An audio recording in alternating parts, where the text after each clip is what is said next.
design was not an option for us, that it's not something that Black people do. In order to be creative, you need to be of this privileged group. And that I not only resented that, I said, no, I'm not going to bend to that. And I don't believe that. And no, my mama taught me I was bad at this early, and I believe her over you. So that empowerment as a youngster is what got me through. But I recognized very quickly that most people of color were stunted creatively. From the studio of Rule 29, I'm your host, Justin Ahrens, and this is Design Of, a storytelling exploration featuring interviews with known and unknown extraordinary people doing extraordinary things. Today, I'm looking forward to sharing with you the story of Vernon Lockhart. In this episode, you hear what it was like for Vernon to grow up in a rough neighborhood, pursue his passion, and give back to the community because the community so richly gave to him. After catching up for a few minutes, I started the interview by reading the intro to an open letter Vernon wrote about why he does the work that he does. Enjoy the show. This is what you wrote. As a Black man who grew up in one of the toughest areas of St. Louis, I didn't think I'd live to see 21. Wow. Yeah, I'm a lot past further than that now. So yeah, we don't have to go into too much details about that. But no, but I think, when I was 21, that wasn't even a consideration in my mind. The neighborhood I grew up in wasn't much different than the one many Black youth who live in impoverished urban neighborhoods in the U.S. are navigating. So let's start there a little bit. So you born and raised in St. Louis. So can you provide a little context to, that reality that you had then? Absolutely. And just to frame it properly, I spent all of my pretty much winter and school years in St. Louis, but I actually was also raised in Starksville, Mississippi. I'm a Southern boy, and my grandfather, the Negro Leagues played on his land. He had over 100 acres down there. So every summer we would go, me and my tribe, I'm one of 10 kids too. We'll go down, my mom. Wait, hold on a second. You're one of 10 kids? I'm one of 10, yes. Man, I didn't know that. Wow. Yes. Where are you in the line of 10? My father called me middle boy. So right, it was so many of us. We had our own teams when we went to play. We would go down south. We had our own baseball team, and of course, we had our own basketball team with spare players. So yes, it was. That's funny. Quite interesting. But I wouldn't trade it for the world. I learned so much, like you said, in framing that. So I spent my summers on a farm over 100 acres, learning the land.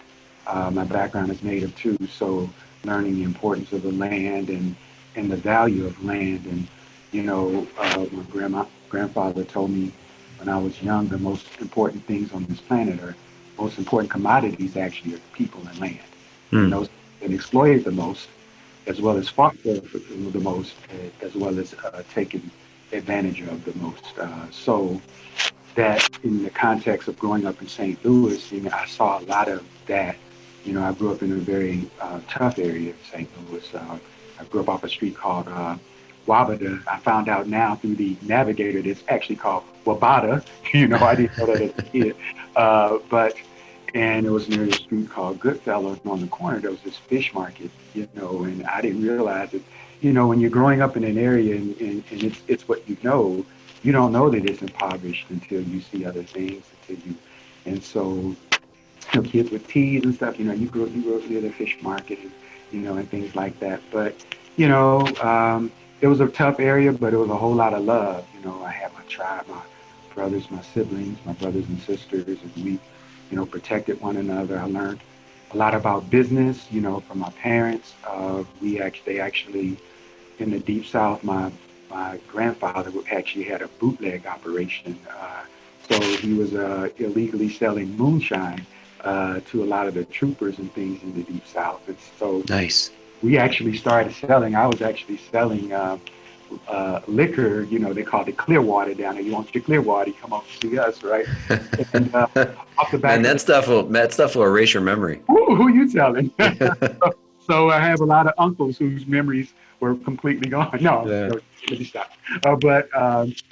So I would be sitting and selling moonshine, mason jar, $20, and so I learned business. And my parents, had a tavern in St. Louis. My father worked taxis through the night, and then in the daytime worked at this auto place. So they were very, very hardworking people, though. So even in these tough areas, they worked hard. We learned how to protect one another. I was taught, how to fight and how to protect myself. And there were battles I won. There were more battles that I probably lost. We don't need to go into those details. So in growing up in those areas, you learn certain things. There was also poverty lines in St. Louis. So certain areas you weren't supposed to go to. And even playing, I played high school ball, basketball.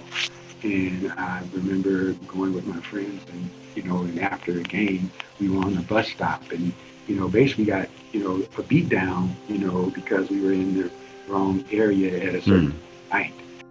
And, I don't like sometimes when people say, a poor area. It was rich in many ways.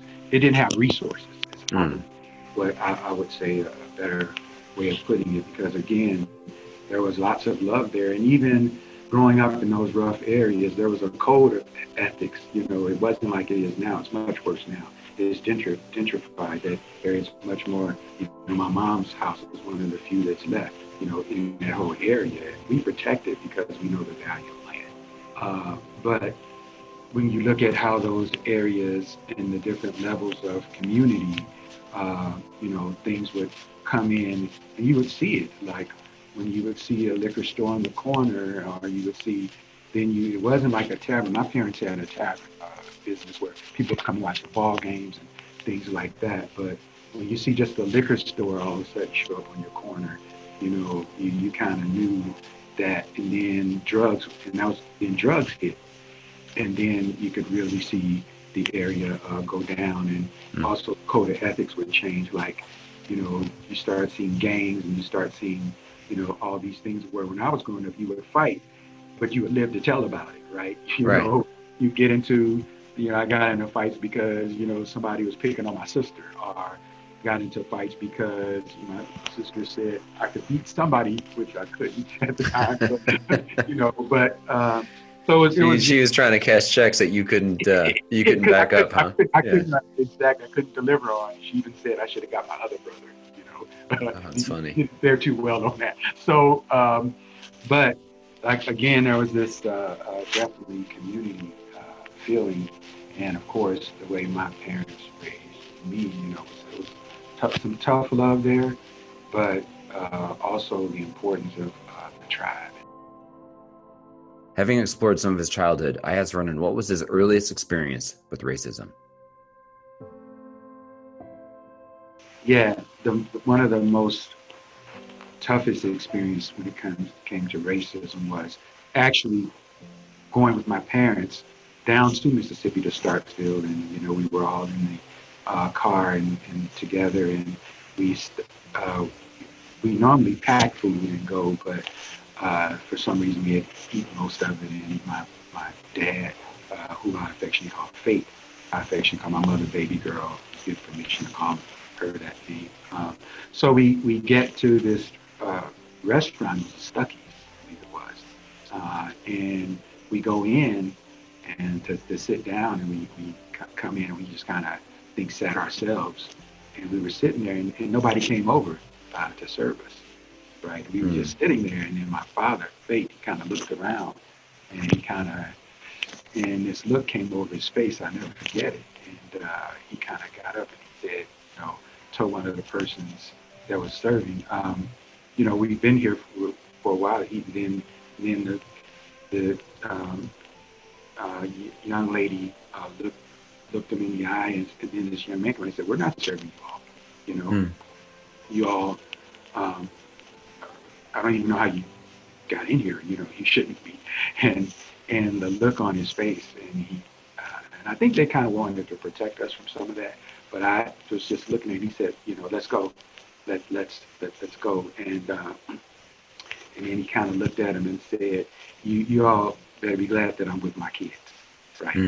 He was that upset, and got in the car and we drove off, So that was the first, but I had many other encounters growing up. So, no, thanks for sharing that with me. Well, what happened? Like, so you all get back in the car, right? You and your mom and your siblings. Mhm. Did you have a discussion? Not really. I mean, it was silence, It was Mm-hmm. more like, oh boy, fate's really steamed. And we were all looking at each other like, quiet, don't make noise, fate, forget it, kind of thing.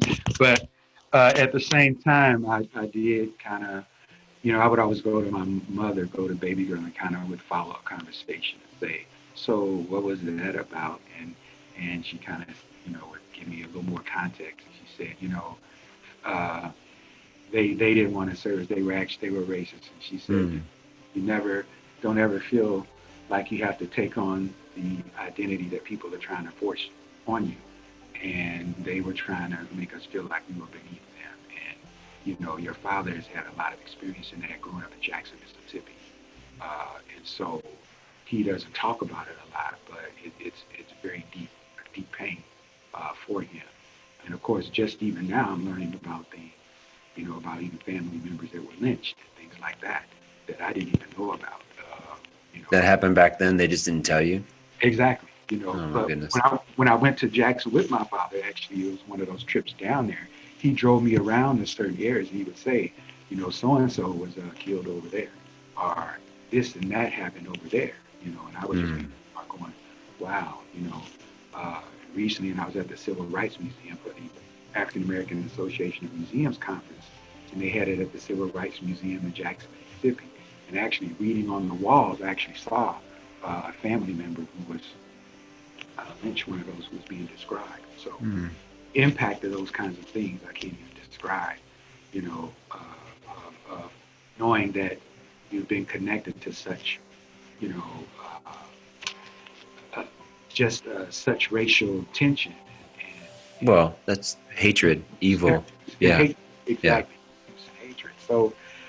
So yeah, those are two very strong. One was from way back, and of course, one was actually very, very recent. So it's an ongoing thing for me. So, thank you for sharing that with me, by the way.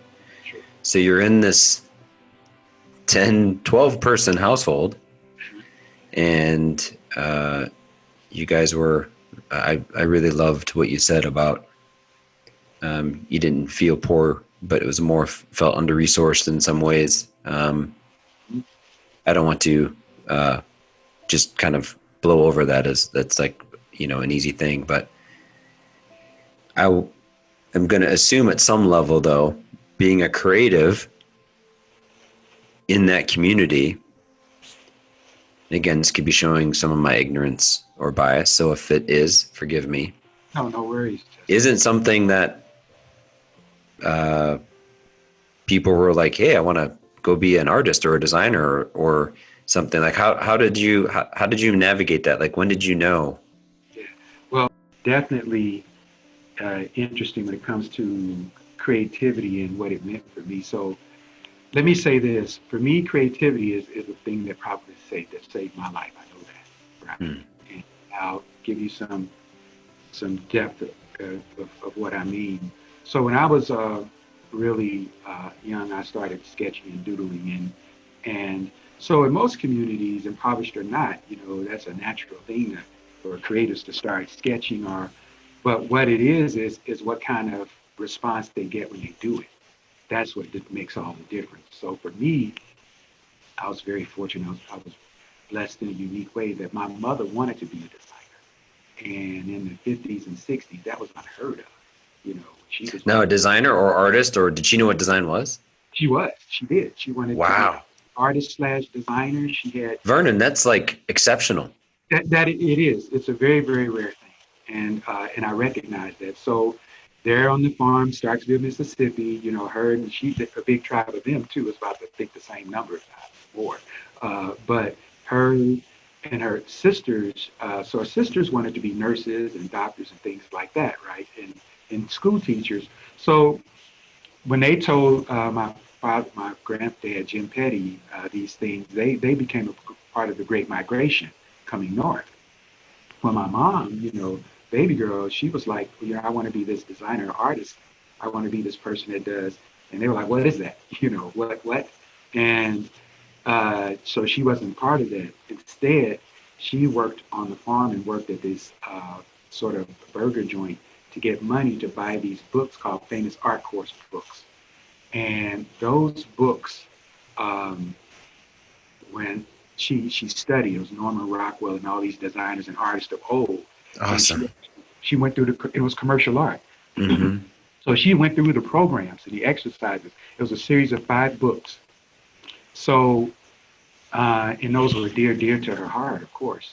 She So made she us, was self-teaching herself as much as she could what she loved. yeah, and then she started making dresses and things because there was a section on fashion, right, and on and design and all that, and so and graphic arts, and so she would draw these horses and images, and so when I was about 5, and I was doodling and putting things on and doodling, give them to her. Well, she took them and put them on the refrigerator and say, "Baby, you could be and do anything you want when you grow up. When don't let anybody tell you that you can't do this, that you Mm. can't draw, and you can't, And she said, "This is your right to do this, right?" And so when she told me that, that's all I needed, and then she gave me those books, you know. Wow. So when I was 5, and what I'll do is Do you later still on, have those books? they're at my office. So what I'm going to do, I should have had them here with me. I would hold them up and show them to you, but I will get them and we'll do another thing and I'll show them to you. Oh, how But special is that? That's awesome. so she gave me those books, right? And I studied those books as a youngster. So by the time I'm 8, 9, 10 years old, I'm under a design program of learning commercial art myself. So and then I was also empowered. So I popped my collar, right? You couldn't tell me I couldn't do it. But my experience in St. Louis growing up, I had teachers and all kinds of people would tell me, "What are you doing? Black people don't do that."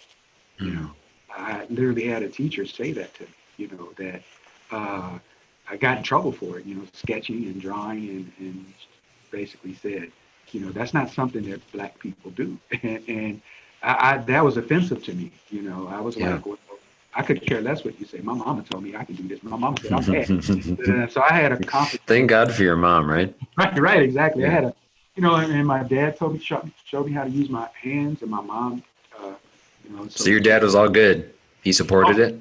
yeah, well, he didn't know what it was, so it was Okay. hard. It was harder for him, and he was kind of like, I don't get that, But my mom, in some ways, I wouldn't say in secret, but she would just slap me things and sort of, or this and this and that, and I would study. And then at one point, I ran into a colleague. So by the time I got to high school, I went to a school in St. Louis, O'Fallon Tech, that had a commercial art program. Oh So man, perfect. yeah, so I literally went to a school, and me and another guy, Richard Nelson, who's my buddy to this day, we out of St. Louis, these two creatives that were competing with one another. When I heard about him, I was like, "Who's this Richard guy?" And I was like, "He's just bad." And I was like, so I met him, and he was everything that everybody said. But we became sort of allies and colleagues, and really kind of grow ourselves out of it. So here you are. Mhm. Your mom has this passion to be a creative designer, artist, Mhm. and she passed that on to you. Mhm. And then you're going to a high school that has this program. By the way, how great is the stars aligning there, right? Yeah. It's an unbelievable to me how often this is what happens. It's It, out. It feels somewhat completely out of our right. Yeah. control, right? And then Yeah. this is what happened. Mhm. So how do you get from St. Louis to, I believe you went to the Art Institute of I did. Chicago? I Yeah. did. How did that happen? So I wound up. I was kind of a dual person. One, in the sense that where I was growing up, most kids and young people who did make it out, they were athletes. So Mm. you had the Jackie Joiners and the different ones, and so they were older than me, but they were these athletes, and so I was kind of looking at the way out in a sense. By that time, I realized where I was. It was difficult for people because people started getting hooked on drugs and liquor, and drugs were fairly new, but the whiskey and all that. becoming drunkards. That was pretty, and then, you had prostitution, you had all these different things where people who I knew were getting lost in the shuffling. So I was like, well, I was extremely focused as a young person, because you had to be in those areas, right? And so for me, it was a matter of looking at what I could do versus what was in the best interest for my tribe, for my family. So I was very focused in my work ethic. I was focused in and I was also an athlete. So I ran track, and the track team I was on was very good. We were as good as not better than a lot of college athletes. So I was getting looked at from that arena, and basketball, not as much, but more of just the work ethic. But my grades were like through the roof, and so I remember one of my coaches was like, "So you guys, you see Vernon's grades?" And I was like, "Please don't do that, coach." Because they're, because the guys are like, they didn't take kindly to, so I also learned diplomacy very early, right? It's not about being in the spotlight. It's about the movement of the whole tribe. And so, and just really quick, your high school, like your team and your coach, were they all black? Was it, some white, some black? it was mostly all black. We had maybe one or two guys who were white or Latino, but it was a black population. Okay. St. Louis has a big black population, by the way, and underserved black population in many cases. So where you get the Ferguson and all that you've heard about, and the angry, there's a lot of upset black people in St. Louis. So and I knew that I started learning how bad the stats were. And so for me, I was even as learning creativity and design. I wound up getting some scholarship offers. I played a little while at SIU, but I had a quick conversation with baby girl, and she was saying, design creativity comes natural for you, and so at some point you have to make a tough decision as to what you want to do. And I also had a scholarship offer to the Art Institute. I had a full scholarship offer. And, I sent samples of my drawings and work because, I'm an artist first. Most kids who come out of those areas, I grew up drawing the superheroes. And I have a story that I want to tell you about that's very important. But I grew up drawing superheroes and knowing the importance of that, even turning it into a business, right? As a kid, I was making money. One point my parents thought I was, selling something illegal, to get that kind of money. But it was actually something that they taught me to empower me to do that. And I'll double back and tell that. So that's how I got from. So in my senior year, I had these offers. So I went back to the Art Institute offer. Didn't really know how big it was at the time. And then I, talked to baby girl about it. And I said, well, I'm going to go on and want to go to Chicago. I had a aunt and uncle there. And then also my father, so my father was a gangster, right? And so that's a whole nother story, but he literally, I would get my clothes and everything growing up illegally. He would, get them hot. And then we would work at the bar, me and my brothers, on the weekend.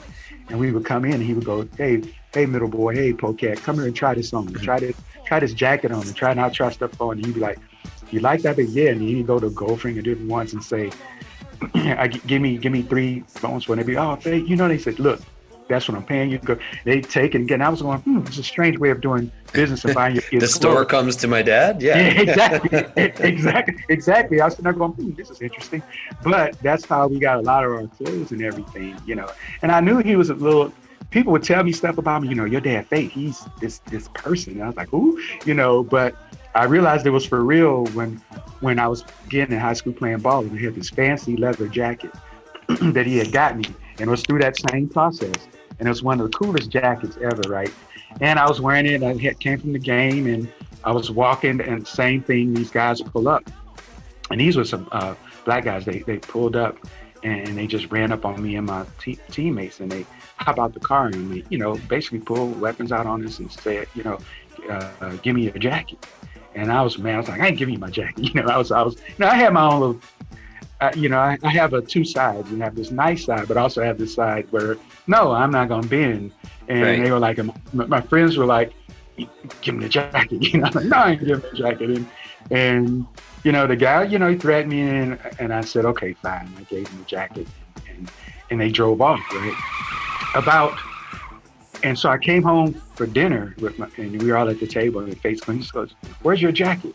And I was like, oh God, and I think one of my younger brothers, who always spill the beans, somebody took it, And I was like, really? Where did they take it at?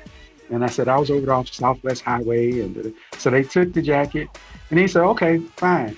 About a week later, I'm coming, same thing, coming down with my buddies, and we walking. Same car pulls up, and I'm going, oh, here we go again. Guys pull up. Guys get out. The guy gets out the car with my jacket, like with the clean. It took it to the cleaners. No way. I'm serious. Yeah. And he gives me the jacket and say, hey man, I didn't know you were a Lockhart. Please don't. And he got in the car. My friends were looking at me like, and I was like, don't let it happen again. That's right. Right. So I kind of knew that my family was unique in certain ways, So I had this father who had this kind of reputation in St. Louis, and so we were protected. So you had your own varying levels of network then. Yeah, we had, for lack of better terms. That's exactly it. Yeah. You learn that early. You learn. Okay, I'm in part of a network that's going to help me get out of here, right? And so that's how I got to the Art Institute. So when I wanted to go, my mom and my dad, Faith, baby girl was the one that talked me into it. Let me go, And when we got out of high school, it's kind of like you're on your own. It's just so many kids. The next one's looking at your room, going, "Okay, he'll be gone in about 6 months." In a hot minute, I want that room. Yeah, exactly. And so that's kind of how we graduated out. But my parents were very concerned about education and making sure that we, had it better than they did. And so I said I wanted to go to Art Institute. My baby girl talked to Faith. We all got him his Trayton 200 sexy van and drove all the way up to Chicago. And my experience was he drove me in front of the Art Institute, literally took my bags out of the car and stuff and said, okay, let's get to it.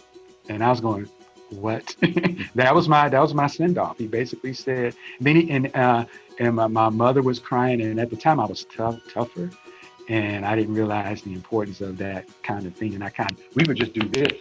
So and that's what I did. That was my send off. And I didn't realize until later that my mom was crying. She told me later that was a tough thing for her. And I was like, I'm one of 10, you got all these others. So but I learned, that my bond with her is in some way special because of the creative connection too. So that's how I got to Chicago. And by the way, out of your 10 siblings, did most go to school or?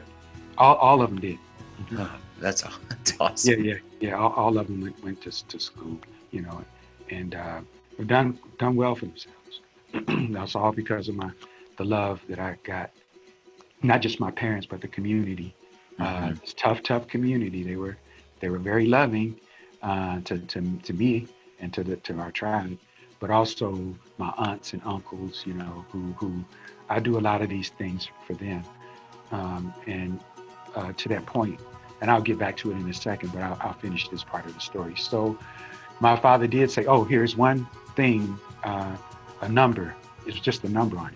He says, if you call this number, because as far as trying to stay somewhere and stuff like that. And I was like, but they drove off. So hold on. So he dropped you off at the Art Institute. You had no place to live? No. It's like he's going to have to, he basically told my baby girl, he's going to have to figure it out, Wow. And, did you have any money? Just a little, not a lot at all. Yeah. And it's like, this is the transition. This is, and that's how they did it. It's like, all right, he's old enough to figure it out,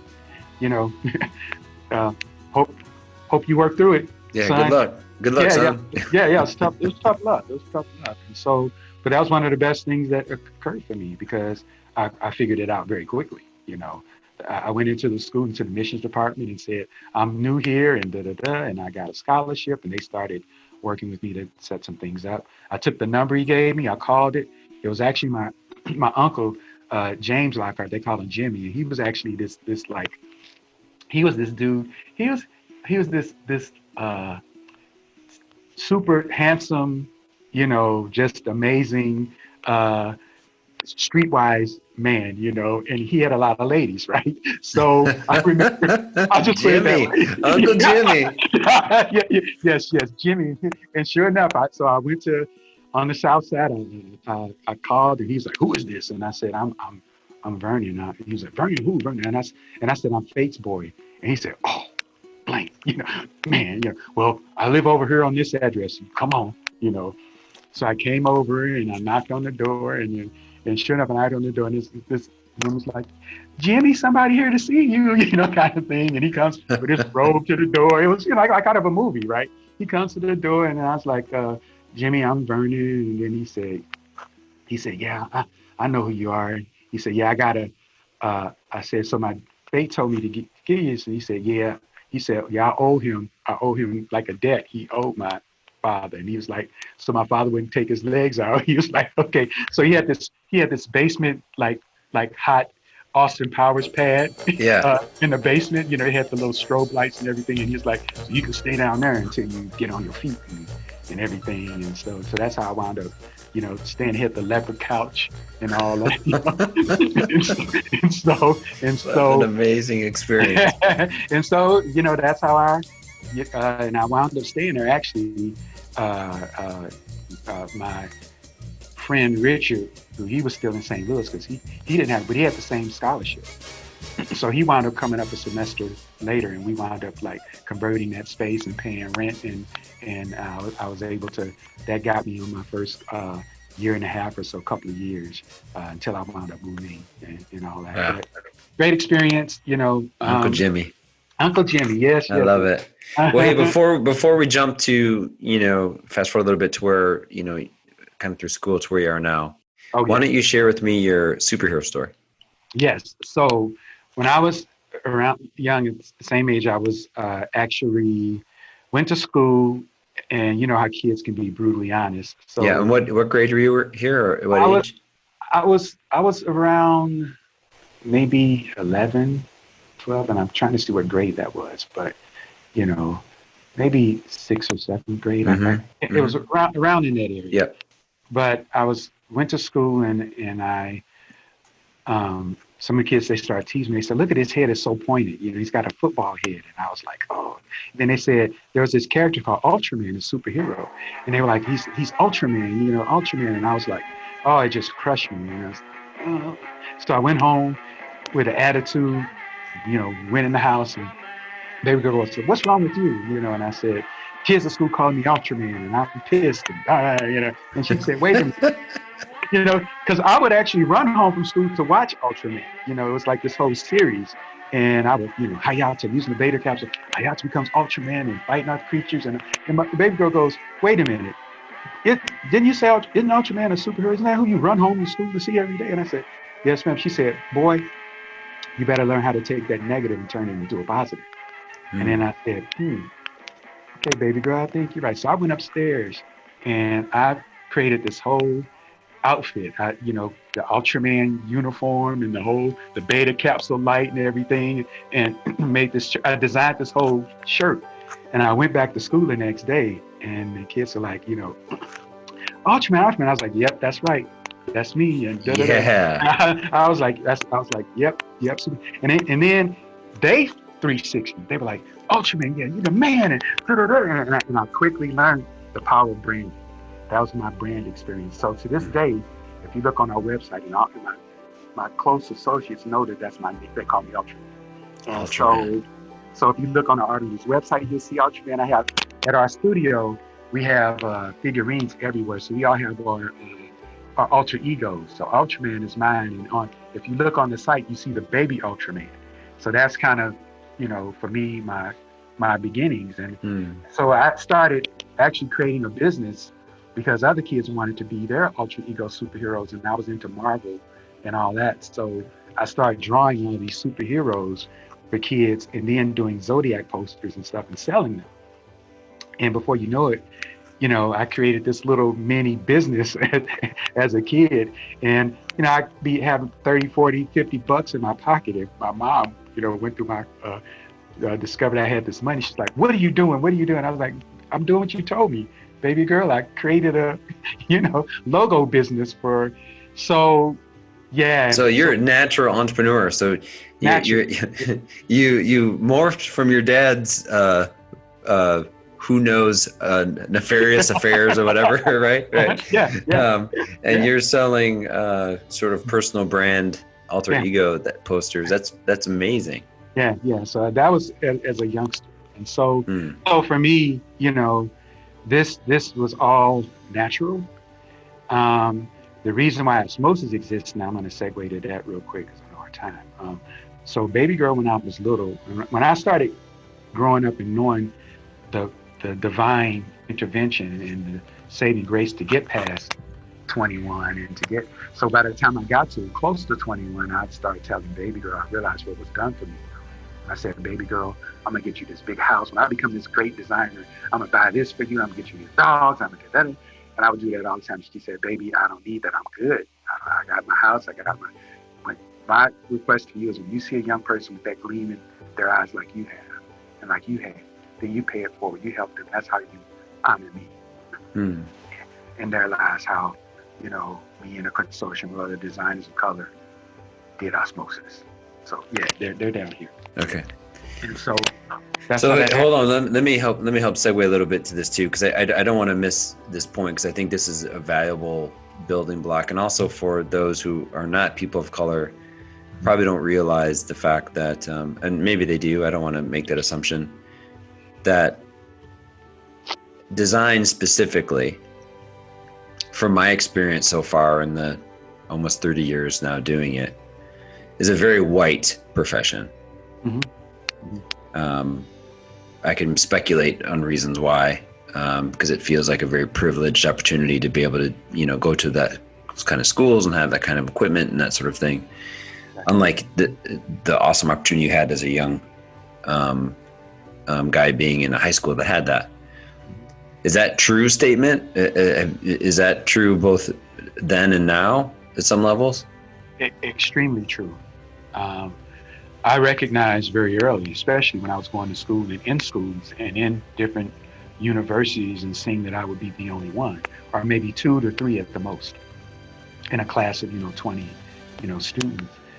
It was the norm for me to be the only black, and I hate to say the word token black. In some cases, it felt that way, right? And I have to also be transparent and admit that I've said that too. Yeah, yeah. And so in many cases, I knew. Now, fortunately for me, I had this history of what was happening with not only the designers of color, that they didn't exist, but I had this empowerment of learning diplomacy to move quietly and to move kind of below radar, where people wouldn't single me out or say, you're not supposed to be here, kind of thing. So I learned that it was very true that the numbers were way off when it came to people of color. But I also learned this. It wasn't a matter that we weren't creative, because some would tell me, well, you all you aren't creative, or you don't, as people of color, our culture has actually been taken and used and warped into, but in curriculums in the schools, usually warped into I don't want to skim over that, have been warped into stereotypes or beliefs that are fictitious. Precisely. Yeah. That of what good design is. Right. In many cases, or that you're even capable of doing that. That was even an option, right? Yeah. Precisely. That design was not an option for us. That it's not something that Black people do. In order to be creative, you need to be of this privileged group. And that, I not only resented that, I said, no, I'm not going to bend to that. And I don't believe that. And my mama taught me I was bad at this early, and I believe her over you. So that empowerment as a youngster is what got me through. But I recognized very quickly that most people of color were stunted creatively. So when they wanted to do that, they didn't have, if a teacher or somebody told them they were drawing and they got in trouble for it or disciplined, then they didn't do it after that. They kind of said, and so it was countless people who I met, different brothers especially, that would say, man, Vern, I wish I could have done that, or I had the opportunity that you had, and do that. And I would feel almost guilty because I recognized that they didn't get that chance. And so I said, I'm going to make sure that this kind of stuff doesn't happen anymore. That if our kids, and you, including even you, the person that I'm talking to, if you want to do this, it's not too late. If you want to, I'm a big believer in, I'm a believer in that things can happen, right? I'm a believer in energy. I'm a believer in divine trust and all that. And so I started saying to myself, and talking with other designers of color, when I would find them, I would to talk with them and strike up a conversation. And so that's what I would do. So I would find these other similar experiences. And so I just said, you owe a lot, Vernon, and I told baby girl, I said, if you send me to this design school, I will bring you home a degree. So I gave my degree to her when I graduated. I was one of the proudest moments for me ever. I literally went home and said, here, and put it up on her shelf and said, what'd she say? Do you remember that moment? I do. She just stared at me, I could see her eyes were a little watery, and I said, baby girl, this is yours. This is, I wouldn't have this if it wasn't for you. And I said, and I told her, and I'm also going to make sure that I create opportunities for others like you did for me. And so she just said, and kind of to my face and oh man, what a good son. What a great moment for your mom. It was for me, and I know it sounds kind of soggy, but no, it's what happened. And think about that. Here's your mom who didn't have the opportunity. It wasn't even accepted, probably even culturally, for women to be in that profession. Exactly. Right? She had both. That being a woman too. And here she is, her Vernon helps live that through, see that through for her. That's amazing. I got my BFA from the Art Institute. And then I wound up going to, because I learned art and design, but I said I need to also learn business. So I wound up going to Northwestern University. I wound up working there as an intern.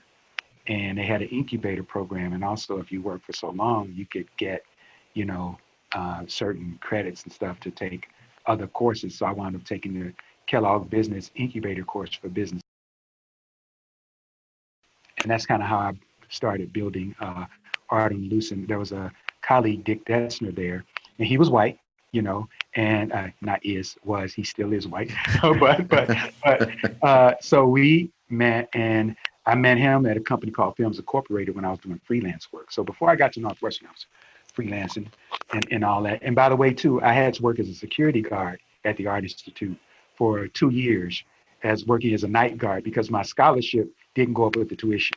So by the time I became a junior, my scholarship money was pretty much gone. So it didn't follow the increase in. It didn't follow the increase, and so. Let me also ask this question. Quite honestly, when you graduated from Art Institute, I mean, could you have gotten a job as a designer, being Black? It was extremely difficult. So when I came out of the Art Institute, it was difficult. I was freelancing, and my friend Richard, who was exceptionally talented, he was freelancing. Now, actually, his skin's lighter than mine.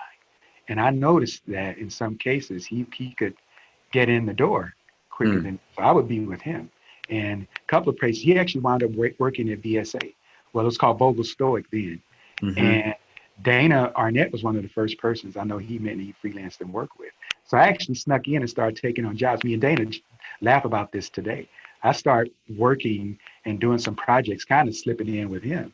And, they look up one day and I'm like, hi, yeah, I'm freelancing too. Don't mind me. Yeah. Right. I'm just freelancing a little bit.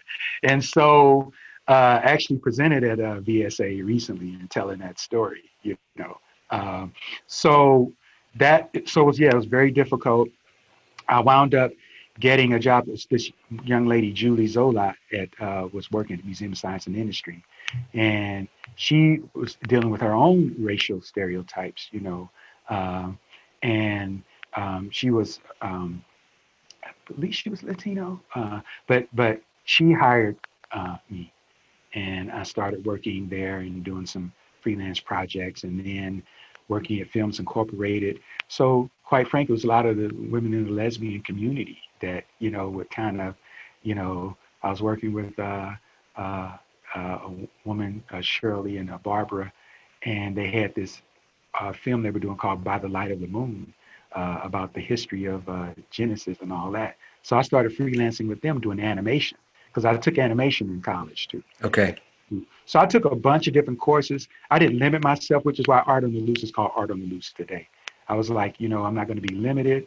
I'm going to, do things. I started working at Northwestern doing at the Center for Public Safety. It was called the Traffic Institute, renamed the Center for Public Safety, doing cop brochures and things like that, which was really tough for me because I also knew the stereotypes of cops and brutality and all that. And here I am working in a department, working on cop brochures and stuff. And so I said, I want to do more. I want to be able to design more. And so me and Dick Detzner came up with Art on the Loose. I was like, we want to be artists. We're artists first. And therein lies the name. And it's circulated to this day. And awesome. So you start Art on the Loose. You have your own business after years of just, trying to kind of figure out your way, freelancing and all that sort of thing. Mm-hmm. And do you remember the conversation with your mom about making sure that you try to help other young Vernons, for lack of better? Is that an appropriate place to start? Yeah, Vernons and Bernices. Yeah. Absolutely, I remember the conversation. I mean, it was more of me talking with her about it, that's something that I'm going to do. It was a commitment. And then I met other designers, Angela Williams out of St. Louis, Raymond Thomas out of St. Louis. So there were others that had migrated like me to Chicago and were going to the Art Institute. So I realized I wasn't the only one. So we all started forming this sort of network among ourselves to really try to create opportunities. And these individuals are the ones that really help to create osmosis. Osmosis isn't Vernon. At this point, Vernon and I talked about Project Osmosis, and although he is the founder, it is a collective community effort. And its mission is to create programs and initiatives that identify, develop, and support young people from minority communities with demonstrated abilities and skills in the applied arts. Through these efforts, their intention is to increase the influence and presence of art and design professionals from minority communities while expanding the reach of artistic expression for all people. I just find that awesome. Its ultimate goal is to develop an interdependent exchange of artist and cultural expression that includes and values the contributions of artists from all communities, regardless of gender, race, or socioeconomic status. For art and design, in its highest and purest form, must be without barriers, borders, or boundaries. In short, Project Osmosis believes that all have the human right to be creative, which is where the next part of our conversation went. You and I have had some really great conversations. Not by any means do I have it figured out, or will I ever have it figured out. I don't even know how to explain it, but I think you and I have had conversations pretty transparently where I've said, hey, I would love to be involved, but not in a way that lifts me up. For lots of reasons, but even it feels even more important now to do whatever I can to, help lift others up and listen. Yeah. So with that, can you describe what the current, social conversation or cultural moment we're having? I know it's not a moment for people of color community. It's been going on for forever. Exactly. But you know what I'm starting to say? I don't feel I'm framing it right, but no, you're framing it perfectly. So first of all, let me say this. One, it's not, that's the beauty of this. It lifts us all up, And you have a place in this. And one of the things when I've talked with, my brothers in arms, and you're my brother in arms in this, and I know that. That's why we have those transparent conversations, right? But what I've learned in this is a matter of heart condition, and how one feels about others, um, not putting one culture above another.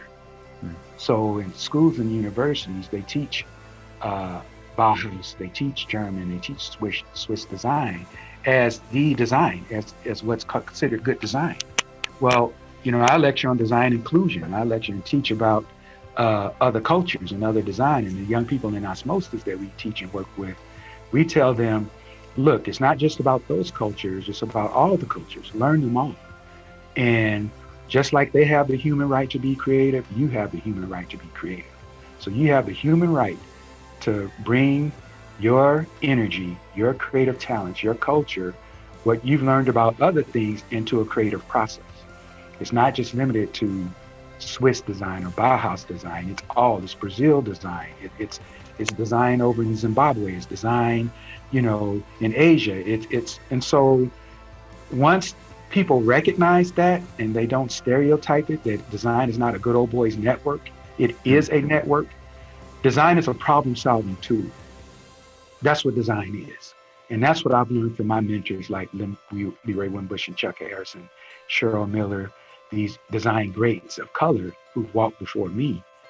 They've let me know that design is a problem solving tool. So in my own personal experience and looking at life, I recognized that I was using design as a way to solve my own, you know, not issues, but challenges. Stuff. Stuff. Yeah. Exactly. That's a good way to put it. I was using creativity to empower myself, but I was blessed to be taught that that's what it could do. And baby girl deserves that credit, right? So what I do now is make sure that that spark, that gleam is ignited in a young person very early. We get them all in a room. First thing we do is, that's another one of our phrases, the world is designed by design. So even the oppressions and things we deal with, that's by design. So people, ancestors, forefathers, whatever it is that created these different inroads that keep things the way that they are. So even the civil rights movement, that was done by young people, right? You look at them now, you see Jesse and different ones, you go, well, they're old now, but no, when they were doing it, they were teenagers. And so what we do with our young people is we let them know about their human rights with creativity, and to use design as how can I build a better bridge in my own community or make a better walker, or solve the issues of violence and violence tension. That's what we do in our Design Explorers program. We have 20 men, it's called 2020. So 20 men in 2020 look at themselves and they rebrand themselves, because if you don't brand yourself, this world will. And so what we do is we talk to them about, well, what do people think of you? We have some with the locks and some with they'll go, well, people see my locks and they see my pants, they think that I'm a hood. They think I'm this, they think I'm that, and I'm not that, and I'm da-da-da. And I said, well, for you to get this far and be in this program, we know you something. So first of all, I'm going to tell you what this brother told me when I was young, the first brother with locks, and he said, I mean, Mr. Foxworth. He put his arm around us and said, I believe in y'all. Y'all can be anything you want. So that's the first thing we do. So we put them in a room and we say, look, we believe in you. And if you are interested in design, let me tell you what design is. Design is a way to solve problems. It's a creative force. And if there is a creator, it's the creator's favorite pastime too, right? So creating, and I said, you're wonderfully designed. That's what King David says in the scriptures, right? Amen. You're wonderfully designed. So look at yourself and see this power you have within. And don't let anybody tell you because you look different than them that you don't have it. And so that's really where we start with osmosis. And then we say, look in this room. You see these other people of color? Are these other ones in this room? Who do they look like? They look like you. And they're doing this. So that's what puts them on that trajectory. And then we sit back. So we first did this 20 years ago. So now, fast forward, there are designers from osmosis that we're recording and filming now. that are telling their stories and first meeting osmosis and all that. I was in the airport once, me and my partner Keith Purvis, and this young lady comes and hugs, and she's like, "Oh, where?" You know, we were like, I was like, I don't know. I don't remember. Who are you? Yeah, yeah. Right, exactly. Do you know Uncle Jimmy? Because I don't know. Yeah. Exactly. She says, Bernie, you don't remember me, do you? And I was like, she says, you know, I was in one of your guys' first osmosis programs. She's this designer, this industrial designer, and just this amazing. So I said, we got to capture these stories, Keith. You know, we got to. So that's. Wait, let's not run past that too fast. How'd that feel right then? Oh, it was this moment. You talk about feeling like you've done something that matters. My goal in life has always been, to make an impact that goes beyond my life, right? And so at those moments, that's when you feel like you're doing that. And so it's this sense of, and I've made this my career as a designer, right? I started to learn, because when I was younger as a designer, I was like, I want to be in communication arts. I want to be in all the books. I want to be, I had the same aspiration. Don't we all? That's all of us as designers. I want to be this great designer and on stage talking about, well, see, this is the Helvetica, blah, blah, blah, right? And here we go here, right? And so for me, that shifted, right? And I started to recognize that, no, my journey in this was about empowering tribes, and not just the Black culture. This is about all cultures, like you were saying earlier. So also, Bob, I never forget with Marsha Lawson, we were talking, this is when we were in AIJ Chicago, and she learned about osmosis. She said, Bernie, can a white girl, be down with osmosis? I said, absolutely. That sounds so much like Marsha. I love it. I love Marsha. She's so forthright, and we're partners in this to this day, right? And what UIC and our design uniform, what they've done and contributed to this, the Charles Harrison Scholarship, which you just learned about, so I recognize that this is not a one, it's a group effort. It's something that's sustainable. We're looking at this design center now to, create these opportunities that go beyond our lives in this. And if I can do that, and also how they say this rabbit hole goes very deep, because this is you're talking years and hundreds years of influence, and so to even out of our own inheritance as people of color in this country, it's getting out of certain stereotypes or being pre-branded. What we tell the young men in our osmosis program, when they get through telling us who they are and how they feel, we say that's what we call being pre-branded. So now you're going to rebrand yourself. I love that.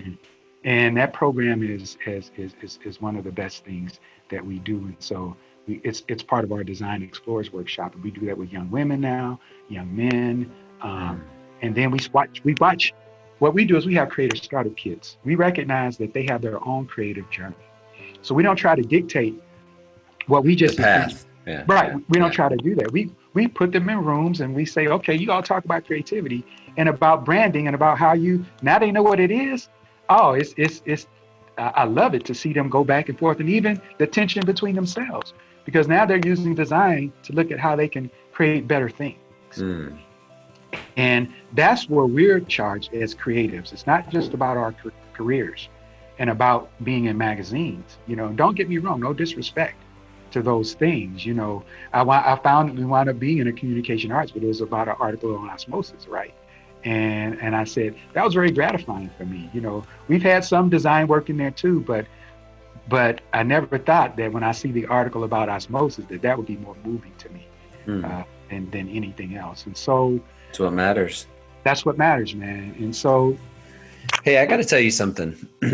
I feel so unbelievably grateful for your mama, first of all, for her supporting you like that. My mom was the same way.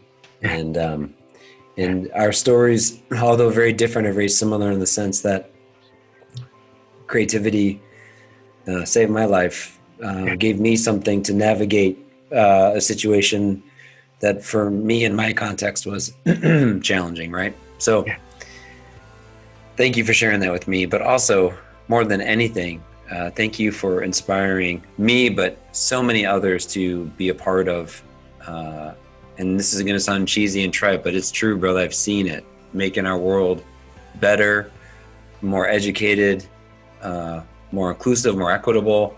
I know we have a lot more work to do, I plan to be by your side, helping and supporting and doing everything I can. But man, thank you for giving me space and talking to me when I'm a knucklehead. I value you. I value you so much, and we'll continue to be a part of supporting Project Osmosis as well. So thanks, my man, for your time today.